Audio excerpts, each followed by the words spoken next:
पुरुषोत्तम मास महात्म कथा 16वें अध्याय के अंतर्गत श्री नारायण बोले, हे महाप्राज्ञ, हे नारद, वाल्मीकि ऋषि ने जो परम अद्भुत चरित्र दृढ़धनवा राजा से कहा, उस चरित्र को मैं कहता हूँ, तुम सुनो। वाल्मीकि ऋषि बोले, हे दृढ़धनवन, हे महाराज, हमारे वचन को सुनिए। गरुड़ जी ने केशव भगवान की आज्ञा से इस प्रकार ब्राह्मण श्रेष्ठ से कहा। गरुड़ जी बोले, हे द्विजश्रेष्ठ, तुमको 7 जन्म तक पुत्र का सुख नहीं है। यह जो वचन हरि भगवान ने कहा, सो इस समय तुमको वैसा ही है। फिर भी कृपा से स्वामी की आज्ञा पाकर मैं तुमको पुत्र दूंगा। हे तपोधन, हमारे अंश से तुमको पुत्र होगा, जिस पुत्र से गौतमी के साथ तुम मनोरथ को प्राप्त करोगे। किंतु उस पुत्र से होने वाला दुख तुम दोनों को अवश्य होगा। हे द्विजशार्दूल, तुम धन्य हो जो तुम्हारी बुद्धि हरि भगवान में हुई। हरि भक्ति सकाम हो अथवा निष्काम हो, हरि भगवान को दोनों ही प्रिय हैं। मनुष्य का शरीर जल के बुदबुद के समान क्षण में नाश होने वाला है। उस शरीर को प्राप्त कर जो हृदय में हरि के चरणों का चिंतन करता है, वह धन्य है। इस दुस्तर संसार से तारने वाले हरि भगवान के अलावा दूसरा और कोई नहीं है। यह हरि भगवान की ही कृपा से मैंने तुमको पुत्र दिया है। मन में श्री हरि को धारण कर सुखपूर्वक विचारों और उदासीन भाव से संसार के सुखों को भोगो। वाल्मीकि ऋषि बोले, गौतमी और सुदेव दोनों स्त्री पुरुष के देखते देखते उत्तम वर को देखकर उसी समय गरुड़ पर सवार होकर भगवान हरि शीघ्र ही वैकुंठ को चले गए।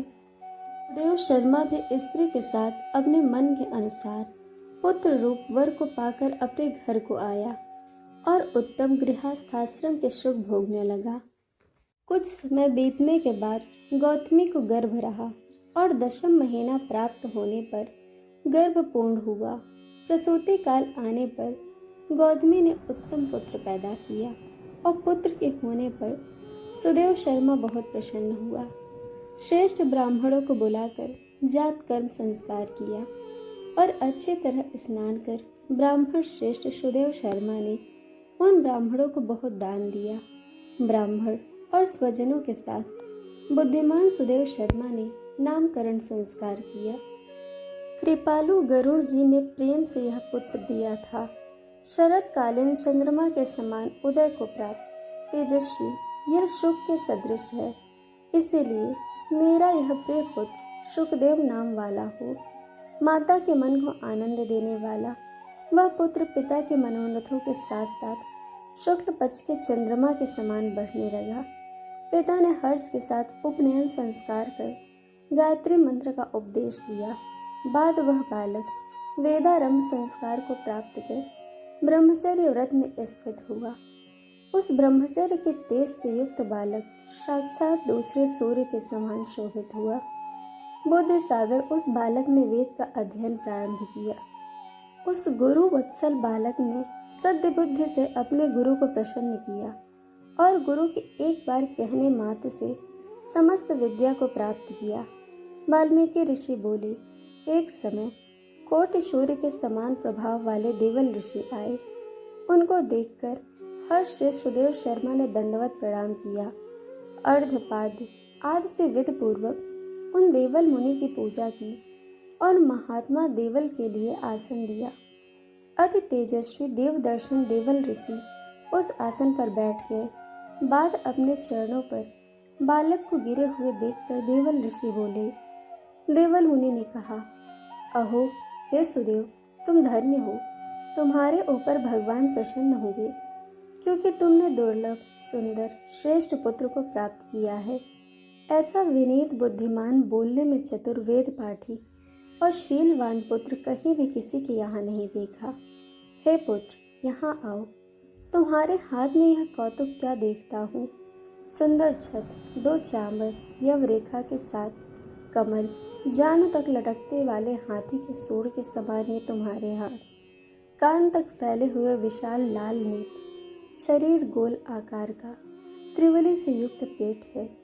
इस प्रकार उस बालक के विषय में कहकर उन ब्राह्मण को उत्कंठित देखकर देवल ऋषि फिर बोले, अहो हे सुदेव, ये तुम्हारा लड़का गुणों का समुद्र है। गंगा और कोह का संधि स्थान गूढ़ है। संग के समान उतार चढ़ाव युक्त वाला गला, चिक्कर टेढ़े सिर के बाल वाला, ऊंची छाती, लंबी गर्दन, बराबर कान, बैल के समान कंधा, इस तरह समस्त लक्षणों से युक्त यह पुत्र श्रेष्ठ भाग्य का निधि है। एक ही बहुत बड़ा दोष है जिससे सब व्यर्थ हो गया। इस प्रकार कहकर सिर कांपते हुए दीर्घ श्वास लेकर देवल मुनि बोले, प्रथम आयु की परीक्षा करना, बाद लक्षणों को कहना चाहिए। आयु से हीन बालक के लक्षणों से क्या प्रयोजन है। हे सुदेव, यह तुम्हारा बालक 12वें वर्ष में डूबकर मर जाएगा। इससे तुम मन में शोक नहीं करना। अवश्य होने वाला निसंदेह होकर ही रहता है। मरणासन्न को औसत देने के समान उसकी कोई प्रतिक्रिया नहीं है। वाल्मीकि मुनि बोले, देवल मुनि इस प्रकार कहकर ब्रह्मलोक को चले गए और गौतमी के साथ सुदेव ब्राह्मण पृथ्वी पर गिर गया। पृथ्वी पर पड़ा हुआ देवल ऋषि के कहे हुए वचनों को स्मरण कर चिरकाल तक विलाप करने लगा।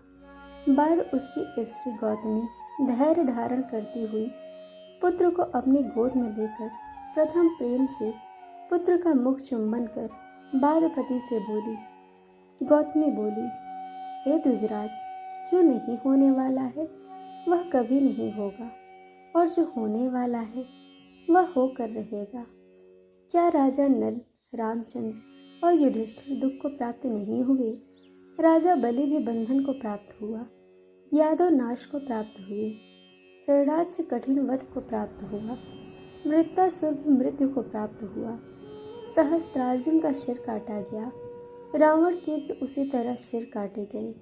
हे मुनि, भगवान रामचंद्र भी वन में जानकी के विरह को प्राप्त हुए, राजर्षि परीक्षित भी ब्राह्मण से मृत्यु को प्राप्त हुए। हे मुनीश्वर, इस प्रकार जो होने वाला है वह अवश्य होता है। इसीलिए हे नाथ, उठिए और सनातन हरि भगवान का भजन करिए, जो समस्त जीवों के रक्षक हैं और मोक्ष पद को देने वाले हैं। वाल्मीकि ऋषि बोले।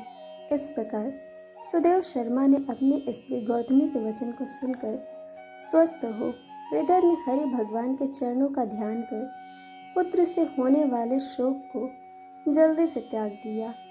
इस प्रकार पुरुषोत्तम मास महात्म्य का 16वां अध्याय पूर्ण हुआ।